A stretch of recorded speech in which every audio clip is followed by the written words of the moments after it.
Mohon penjelasan tentang perbedaan antara semangat dengan berlebih-lebihan atau gulu di dalam beribadah.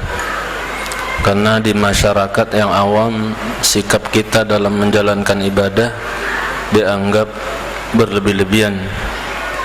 Misal memelihara jenggot, bercadar, celana ngatung.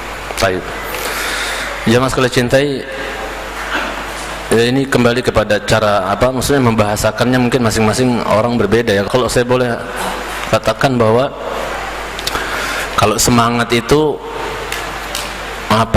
dorongan hati untuk, kalau boleh kita bahasakan ya, dorongan hati untuk mengamalkan sebuah amal, kemudian diwujudkan dengan mengamalkan amal tersebut. Itulah semangat.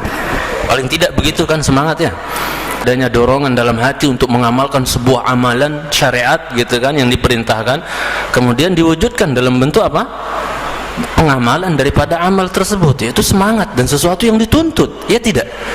Dituntut enggak semangat itu dalam Islam, dalam agama kita? Bedakan antara semangat dengan ghulu tanattur. Ya, kalau semangat ya belum tentu belum tentu dia tanattur. Ya, belum tentu dia ghulu. Ya, dan Rasulullah SAW, seingat saya, dalam hadis yang sahih beliau bersabda, innallaha yuhibbu ma'aliyal umur wa yakrahu safsafaha. Bahwa Allah itu senang perkara-perkara yang tinggi, dalam artian semangat tinggi, semangat membara dalam ilmu dan amal misalnya, itu Allah senang, kata Rasulullah SAW. Allah senang. Wa yakrahu safsafaha, dan Allah tidak suka cita-cita atau sesuatu yang lemes, rendahan, hina, maksudnya enggak semangat. Allah enggak suka.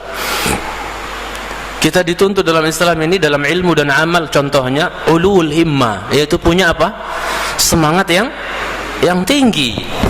Ya, semangat yang tinggi. Tapi semangat tinggi tidak selalu identik dengan hulu. Ya, ketika orang bersemangat hadir ya di majelis ilmu ta'lim misalnya, enggak pernah prek, paling awal datang dan seterusnya, terus kita bilang dia gulu enggak? Dia semangat enggak orang itu? Semangat enggak itu? Gulu enggak? Bukan. Orang melaksanakan syariat, seperti pertanyaan katanya seperti memelihara jenggot. Orang melaksanakan syariat misalnya, perintah enggak ini? Iya. Gulu enggak? Orang semangat menjaganya. Nanti kalau lain masalahnya, kalau antum kalau udah 10 tahun ke depan jenggot antum sudah sampai kaki, antum datengin saya, baru saya akan bilang antum gulu ini. Seharusnya tapi jenggotnya baru cuman seberapa sih gitu, terus dibilang gulu. Itu awam bener yang ngomong kayak gitu. Kecuali nanti jenggotnya sudah sampai dengkulnya mungkin ya, insya Allah saya bilang dia gulu gitu kan. Seharusnya antum potong ya. Ada kan jenggot terpanjang sedunia ya? Ada kan ya? Pernah ngeliat nggak itu? Yang itu gulu nggak itu? Tenan ya, ya gulu. Makanya sebagian ulama berpendapat jamaah? Sebagian ahli ilmu yang berpendapat bahwa kalau sudah sampai satu genggaman tangan dia, genggaman dia bukan genggaman bayinya ya, jangan ngibulin syariat ya. Nih nak, pegangin jenggot api. Berapa sih genggaman bayi? Genggaman dia. Sebagian ahli ilmu membolehkan untuk mencukur yang lebih dari satu genggaman. Walaupun ini pembahasan yang panjang kalau saya bahas, jemaah sekalian cintai karena Allah Subhanahu wa taala, kaitannya dengan riwayat Ibnu Umar ketika beliau haji atau umrah dan seterusnya ya. Itu dan bantahan-bantahannya, cuman panjang kita bahas ya.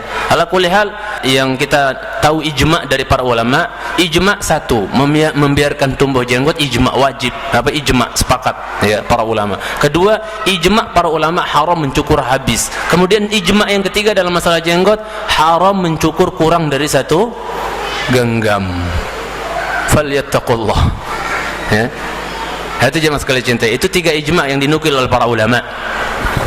Jadi kalau sudah sampai dengkul misalnya jenggotnya, baru insya Allah kita katakan itu gulu. Tapi orang jaga jenggot ya, paling seberapa sih jenggotnya, terus dibilang gulu? Tidak ya, tidak ya, tidak. bukan termasuk perkara yang gulu jemaah sekalian cintai kan Allah Subhanahu wa taala. Jadi kalau semangat ya seperti saya ungkapkan tadi ya, mungkin antum punya bahasa sendiri lah, pokoknya dorongan hati untuk melakukan sebuah amal yang diikuti dengan apa? Dengan diwujudkan dengan mengamalkan amal tersebut, itu semangat. Ya. Semangat. Adapun gulu, kalau boleh saya bahasakan ya, gulu itu apa? Melakukan sesuatu atau mengamalkan sesuatu melebihi porsinya. Paham nggak jemaah sekalian cintai? Seharusnya apa? Porsinya sekian, cuman apa? Dia tambahin, lewatin dan seterusnya. Ya. Zikir yang muqayyad misalnya ya disuruh 33, 33, 33, 1, 2, 25, 25, 25, 25 atau 10, 10, 10. Ada yang apa? Udah biar mantap 100, 100, 100, atau ada yang 1000, 1000, 1000. Masih kuat dalam ingatan saya dulu ketika ada sanak kakek, kalau bahasa saya, meninggal. Kita apa? Dulu belum saya paham jemaahnya. Jadi apa? Kita diundang biasa sampai 9 malam. Kalau Jakarta 7 malam. Sesama mereka aja udah berselisih. Ya, paham maksud saya? Pak, mereka yang 7 hari, 7 malaman, 7 hari yang habis meninggal, kalau pergi ke Lombok dia dibilang Wahabi. Paham nggak? Orang Lombok kalau kesini bawa 9 malam, padahal Jakarta berapa? 7 malam, dia dibilang Wahabi juga nanti. Sesat juga dibilang. Paham? Itu jemaah sekalian cintai kepada Ta'ala. Saya ingat dulu kakek itu meninggal, rahimahullah, Allah maghfir lahu, dan juga semoga Allah mengampuni kakek dan nenek saya yang sangat sayang sekali dengan saya dulu. Jadi Masya Allah, ada Pak Haji, paman saya tapi udah haji. Paman masih ada hubungan keluarga, kakek saya sama ibunya paman saya ini bersaudara gitu kan. Jadi apa, Masya Allah, karena kiainya nuntun kita zikirnya 2000, karena malam ke-9 2000 mas, 2000 la ilaha illallah, lumayan ya. Antum aja 33 udah, aduh, tumbuh itu bener apa 33 apa kurang kadang-kadang kan. Ini berapa? 2000 malam ke-9. Nyiwa bahasa Lomboknya. Nyiwa, yang sebenarnya itu adat Hindu yang dulu mereka main gaple, judi, minum-minum, tapi diganti pakai, pahamlah sejarahnya ya. Akhirnya apa jemaah sekalian cintai? Mungkin Pak Haji nih, paman saya yang haji nih, mungkin dia capek udah kepalanya begini. Orang kan kalau nggak bergerak kayak gini kelihatan, dilihat sama orang, kamu kok nggak kelihatan zikir kan, kalau dia cuman diam aja begini. Harus apa? Semangat kita. Ana juga begini dulu ikhwan. Masya Allah. Jadi la ilaha illallah, la ilaha illallah dan seterusnya. Karena 2000 kan banyak itu. Saking capeknya kali Pak Haji ini, paman saya ini yang sudah masih muda, RT sekarang. Maka apa? Akhirnya karena dia capek, mungkin palanya ngentak-ngentak nggak selesai-selesai, akhirnya elah kata dia.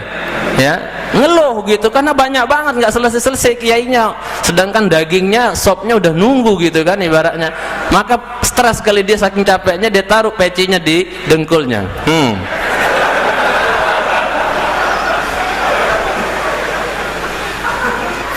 Jadinya yang seharusnya mungkin mereka menginginkan kebaikan malah dapat dosa, mempermainkan kalimat la ilaha illallah.